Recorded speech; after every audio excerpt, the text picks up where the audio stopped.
Baik, Assalamualaikum warahmatullahi wabarakatuh. Selamat pagi, malam, siang, sore teman-teman sekalian. Kami dari kelompok 10, hari ini kami akan membahas mengenai hardscape pada Taman Ramah Anak. Next. Kami dari kelompok 10 yang beranggotakan saya sendiri, Muhammad Hafiz Kalmi Hidayat, kemudian Aulia Patia Rahma, Mutia Pratiwi Sanjaya, dan Konita Cesa.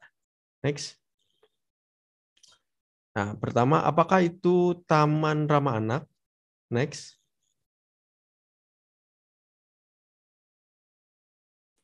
Taman Ramah Anak atau Ruang Terbuka Hijau (RTH) yang didesain dengan konsep modern yang ramah anak. Pentingnya menciptakan suatu ruang yang ramah anak terhadap anak agar dapat tercipta kesan dan memori yang baik untuk masa depan yang baik. Berdasarkan hasil penelitian, bahwa terdapat hubungan yang erat antara anak-anak, kota, dan lingkungannya, termasuk dampak pada pengembangan mental, kemandirian, dan interaksi, serta persepsi terhadap lingkungan di sekitarnya. Next. Kemudian ini ada kriteria taman ramah anak. Yang pertama, deliniasi ruang khusus untuk anak-anak, pembatasan akses area khusus anak-anak dengan usia tertentu, kemudian permainan beragam, selanjutnya tingkat stimulasi yang diterima pengguna diperhatikan, dan yang terakhir memperhitungkan perubahan cuaca. Selanjutnya, ini merupakan gambar rancangan gazebo untuk Taman Ramah Anak, di mana gazebo ini berbentuk heksagonal dengan material utama kayu. Next.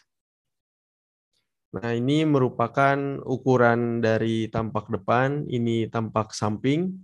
Selanjutnya, ini tampak atas. Next.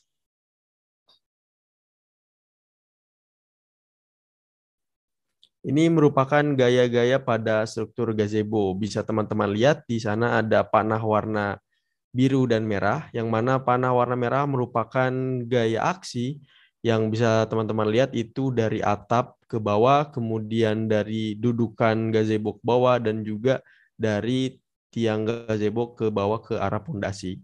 Selanjutnya juga ada panah warna biru yang merupakan gaya reaksi, yang mana gaya reaksi ini timbul akibat adanya gaya aksi tadi. Selanjutnya di tengah, di tempat duduk pengguna, itu beban terpusat di sana karena pengguna akan berada di tempat dudukan gazebonya. Kemudian bebannya tersebar merata di tengah tempat dudukan, itu juga tersebar merata di tiang-tiang gazebonya. Selanjutnya juga terdapat beban ketika user menaiki tangga. Nah, selain itu juga di sini bisa teman-teman lihat di atas itu ada balok-balok penyangga, yang mana balok-balok tersebut digunakan juga untuk menyebarkan gaya agar tersebar merata ke setiap sisi tiang yang berada di gazebo. Selanjutnya juga ada gaya normal. Gaya normalnya ini terdapat pada permukaan tempat duduk gazebo. Gaya bekerja tegak lurus terhadap bidang permukaan tempat duduk. Next. Baik, selanjutnya untuk sifat material kayu. Nah, berikut ada beberapa sifatnya, yaitu tentang kepadatan. Dan karena jenis kayu itu sangat beragam dan memiliki khasnya masing-masing, ini ada beberapa pada tabel. Kemudian berat jenisnya juga masih sama, dan ini ada kelas keawetan dan klasifikasinya yang menunjukkan beberapa angka di sini. Kemudian ada kekuatan, kelas kekuatan yang di sini juga ada kelas 1 sampai dengan kelas 5 dengan berat jenis tadi. Kemudian ada kekuatan yang ini sangat spesifik menurut klasifikasinya. Next. Kemudian sifat material kayu ini pada masa hidupnya ada kelas awet 1 sampai 5 juga, yang di sini ada tahun-tahunnya, kemudian juga dengan beberapa ketahanan terhadap rayap dan lainnya di sebelah kiri. Kemudian di sebelah kanan, kayu juga memiliki sifat higroskopis, yaitu menyerap air pada level tertentu dan kelembaban tertentu. Next. Ini ada material bagian warna. Warna ini dipengaruhi umur, kelembaban, dan tempat spesifik pohon tumbuh. Contohnya saja, umur kayu yang muda pasti akan lebih terlihat muda, warnanya lebih muda dibandingkan dengan kayu yang sudah tua, itu akan lebih gelap. Kemudian di sebelah kiri ini ada tekstur halus, yaitu mahoni, kemudian sedang akasia, dan kasar adalah meranti. Next.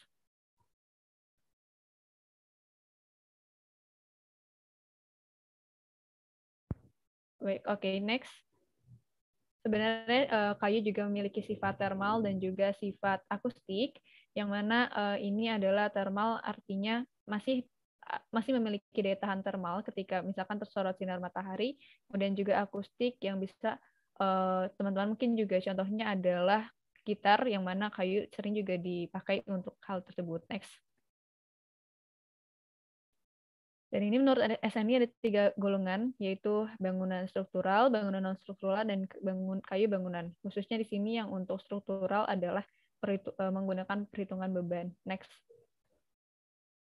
Nah, ini kelebihannya ramah lingkungan, isolator, kemudian bobotnya ringan, harga murah, kemudian ketersediaan karena dapat dibudidayakan lebih mudah, fleksibilitas memudahkan pemasangan, kemudian sifatnya tidak beracun, jadi aman untuk segi kesehatan. Next. Kemudian di sini kekurangannya adalah rentan akan hama, kemudian ini akan menyebabkan masalah kropos, solusinya dioleskan pelapis khusus, kemudian untuk kekurangannya penyusutan dan pemoian, kemudian struktur menjadi tidak kokoh, dan solusinya adalah pilih kayu dengan laser kering yang tepat atau dijemur dulu terlebih dahulu. Kekurangannya juga mudah terbakar, masalahnya nanti terbakar, dan solusinya adalah oleskan pelapis anti api. Next. Selanjutnya untuk hardscape taman ramah anak ini ada bangku. Rancangan benchnya adalah sebagai berikut. Yang ini tampak atas, yang ini tampak sampingnya, dan ini ilustrasi perspektifnya. Benchnya nanti terbuat berbentuk lingkaran dan dibuat dari concentrate dengan finishingnya dicat. Bagian tengahnya dapat dijadikan bak pasir untuk sarana main anak-anak. Kenapa pemilihan desainnya begini? Jadi desain bangku dibuat melingkar karena dapat menghemat tempat ketika pengguna lebih banyak. Jadi walaupun orangnya banyak, semua masih kebagian duduk. Lalu bentuknya tidak memiliki sudut tajam, dilakukan untuk meminimalisir kecelakaan karena penggunanya banyak anak-anak yang mungkin kurang berhati-hati. Bak pasir ditambahkan memanfaatkan bagian tengah bangku yang kosong untuk anak-anak bermain. Pilihan warna cerah menambah semangat anak-anak untuk bermain di pasir dan juga di taman. Mekanika konstruksi bangkunya sebagai berikut. Beban biasanya berupa manusia yang duduk di bangku. Saat penggunaan duduk akan memberikan gaya berat, yaitu W, ditandai dengan panah warna biru ya pada bangku. Lalu jika ada gaya berat, gaya reaksinya adalah gaya normal N yang tegak lurus dengan permukaan bangku, mulai dari permukaan bangku ditandai oleh warna merah.